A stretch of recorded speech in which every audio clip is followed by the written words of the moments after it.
What is going on, guys? DBG here, and in this video we are going to be talking about why you guys should never feel the need to spend money in NBA 2K20 My Team.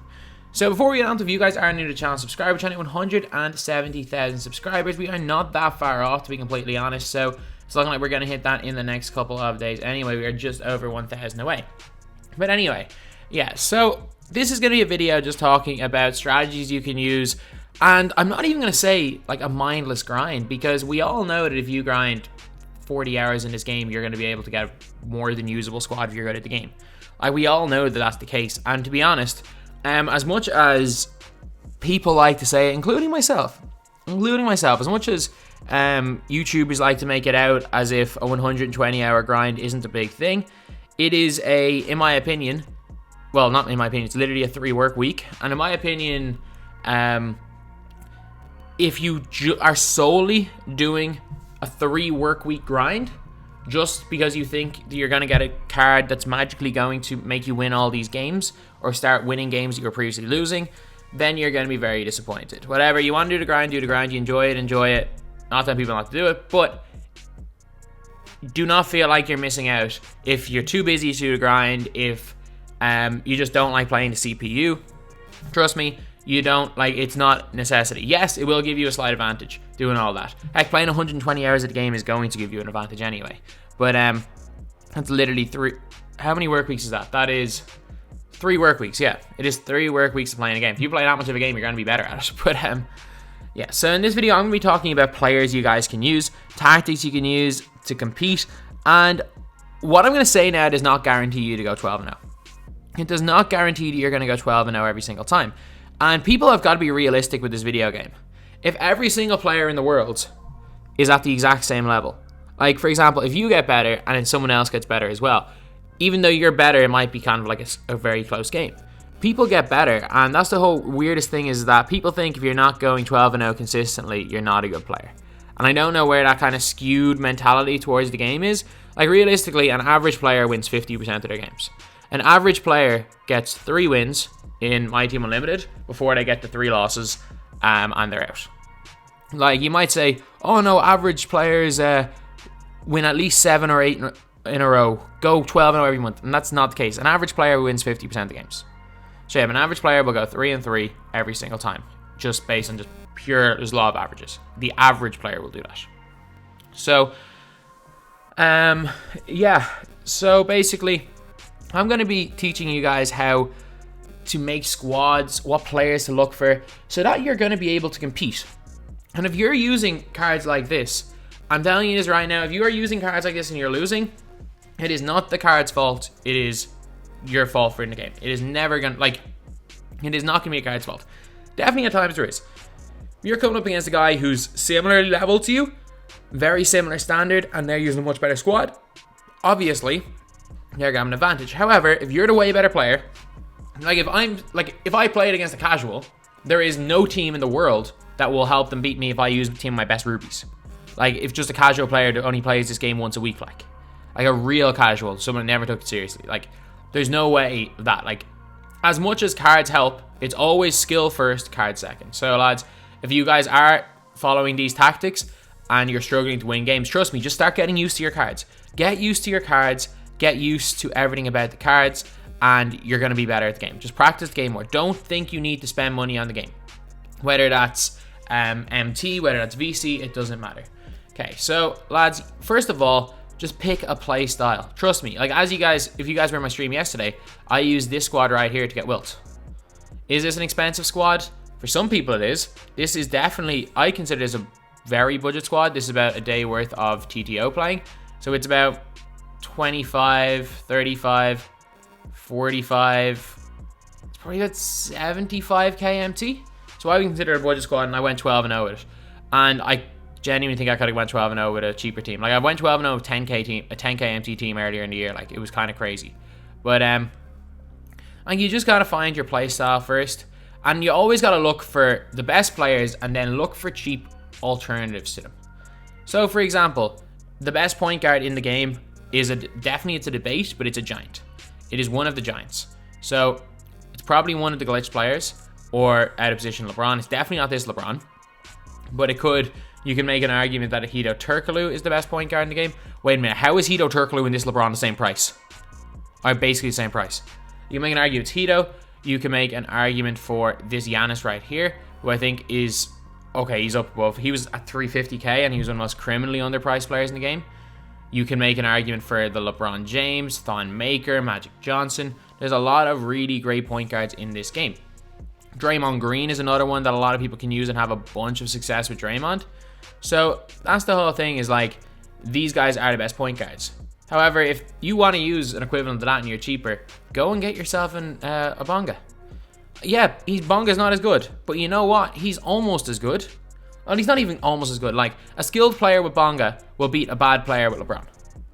A skilled player with LeBron will beat a skilled player with Bonga, or a bad player with LeBron will beat a bad player with Bonga. But if you're a better player, you're going to be completely fine with Bonga. At the 2-guard position, maybe not Lance Stevenson because he's that little bit small. He's that little bit small. But at the 2-guard position, Nick Batum does everything you need. Nick Batum does everything you need. Like, he, in my opinion, is the best cone in the game. As in a guy who will play defense, hit wide open shots, and score if I need to use him. Like, again, you're not going to be running through these guys. But again, every key badge Hall of Fame, he's got good height, every stat every stat really good. Well, key stat anyway. Like, 3 balls good, handles good, defense is good, speed's good, and lateral quickness is good. Like, every key stat for a 2-guard he's got good. And that's why people need to stop being too hyper-focused on the 99 overalls, because, yeah, for example, Andrei Kirilenko. Andrei Kirilenko is better than Nick Batum. But is he much better? Not really. Like, it depends on the role you want. If you want to run everything through him, yeah, he's better. But, like, for example, like Kirilenko. Kirilenko right now is 220k. He normally finishes at around 300k. These two guys are the same height. Yeah, 13 extra Hall of Fame badges. But range extender is a big one, and quick draws. Or sorry, he doesn't have quick draw, but range extender is a big one. Other than that, is there any major Hall of Fame badges he has? Not really. He has more. He's definitely better. He can play in the post, whereas Batum can't. But if you're using him at small forward, that doesn't matter. Shooting, they feel the exact same. I prefer Batum's release, but it's subjective. Defensively, he's better. But is he that much better? No. Speed, almost the same. Lateral quickness, again, 94 is still unbelievable. So it's like, yeah, these cards are better. But you shouldn't feel like you're completely out of your depth or you're screwed if you use budget cards. And that's the whole thing that I've been trying to preach, where it's like, you don't need to spend money on this game. You don't need to buy VC. I would never, ever, ever suggest for anyone to buy VC in this game. I would never. I am firmly of the belief that you should never spend more than the $60 or whatever it is that you buy a game for on a game. And if this wasn't my job to make content, I would never, ever spend money. I did not spend a single cent on packs ever in my life until I hit 30,000 subscribers. Never in my life did I open a single pack until I hit 30,000 subscribers. And I was fine. I completed the road to the playoffs in 2K15 straight away. I completed the road to the playoffs in 2K16. 2K17 was an off year. I was terrible at that game. 2K18 was doing great in Supermax when I actually locked in and tried. But like, in 2K19, I went 12-0 every single month on multiple accounts. I went 12-0 something like 30 times in 2K19. And again, did I open packs? No, I didn't. I didn't open packs at all in that game. So it's like that's the thing. That's the thing. It's not necessary. Yeah, do you have to be good at the game? Yeah. But like, I think if like just getting the better players is not going to make you good at the game. It might make it feel like you're going to be good at the game, but trust me, it doesn't. It doesn't.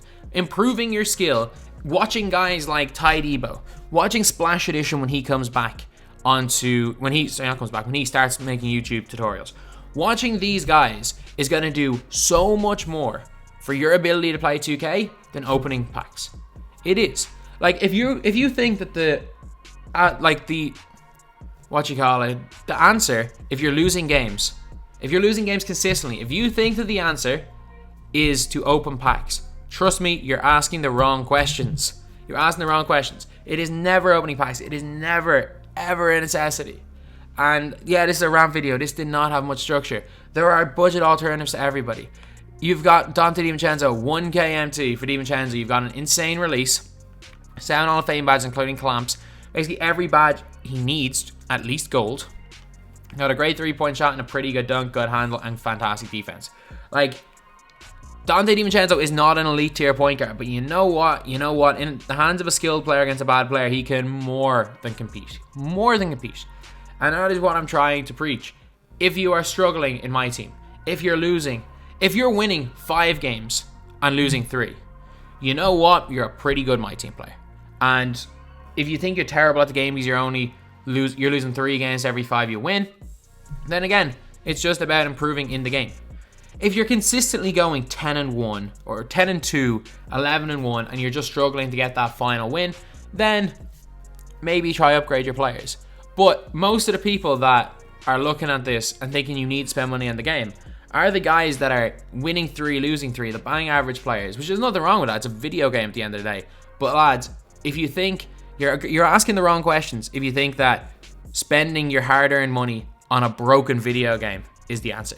Whether that's buying MT, which is 1, a risk of getting banned, and 2, even though it's not directly helping 2K, you're still spending money on the game, and 3, or VC. And lads, I'm saying this right now. If you want to spend money, spend the money. I am not telling anyone what to do with their money. If you want to buy MT, buy MT. You want to buy VC, buy VC. I'm not telling anyone what to do with their money. No one should be able to tell you. I am just saying nobody should ever feel the need to do it. Nobody should ever feel like if they want to have fun in this game, or in this game, or if they want to compete, they have to spend money, because it's not a necessity.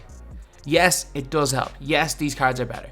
Yes, it will give you a tiny advantage, but you know what? That advantage is tiny. It is tiny. It's the difference between losing a game by 6 points and winning the game by a point. And you know what? If it's that close a game anyway, a couple of lucky bounces will win you that game anyway. But anyway, yeah, that is it. So, mini rant over. Trust me, you lads, you don't need to do it. Yes, if you want to do it, if you want to have an advantage, do it. You don't ever feel like you're going to be left in the dust. Don't ever feel like you need to spend money, because I'm seeing so many people asking about buying MT, asking about should I buy MT, saying why are you using low tier cards? You'll never win with them. And you know what?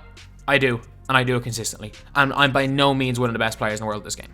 But anyway, yeah, that is the video. Thank you guys for watching. Please like, comment, and subscribe. Go dummy, go beast.